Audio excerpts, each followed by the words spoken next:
Hi, I am Ibukun. Health crisis is a very bad thing to happen to any country.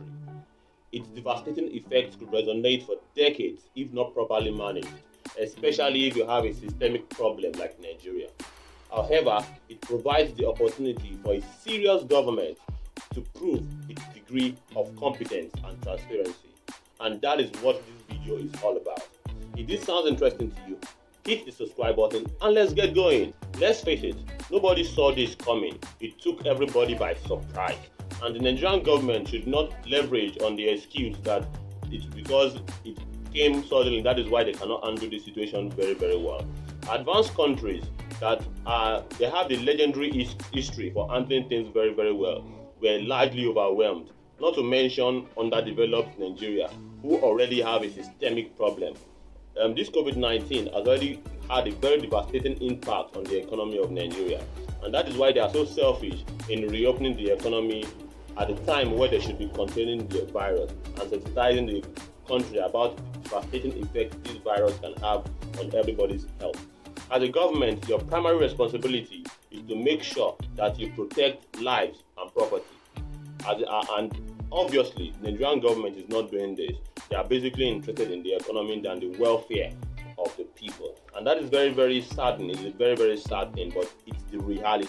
However, as a serious country, you have to manage the situation.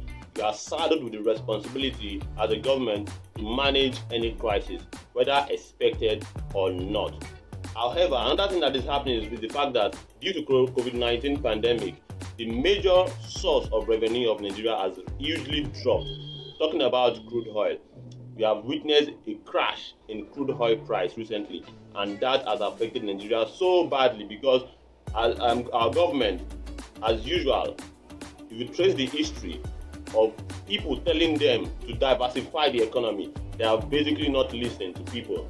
They are basically relying on oil. And now COVID-19 has really exposed the fact that Nigeria is dependent on our oil revenue, and it is showing right now because the oil price has crashed. So what am I trying to say is the fact that if you had diversified your economy before now, you wouldn't have that impact much. At least you have other things that will cushion the effect of the crash of the crude oil price.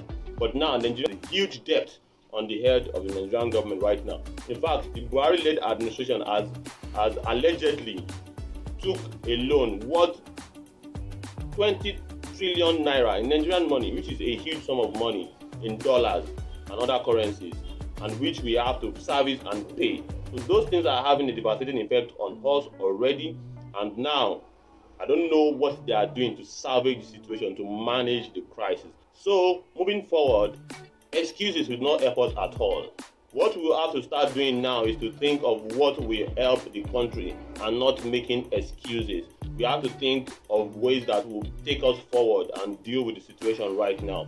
So excuses won't work at all. However, the Nigerian government has a huge history of making excuses, and that is what this video is all about. A crisis situation is an opportunity for you to display your competence and transparency. But obviously, the Nigerian government, from reports that we are getting, they are taking advantage of this situation to further loot the country dry by borrowing and spending in a way that is not transparent to an average Nigerian. We do not know what the government is using money for, and it calls for a serious concern. That is what this video is all about. I am a political, religious, and lifestyle influencer. I am passionate about making sure that politics and religion are geared towards the best interest of the people, as well as making sure that individuals live the best possible version of themselves. If that sounds interesting to you, hit the subscribe button, and I will see you in the next one.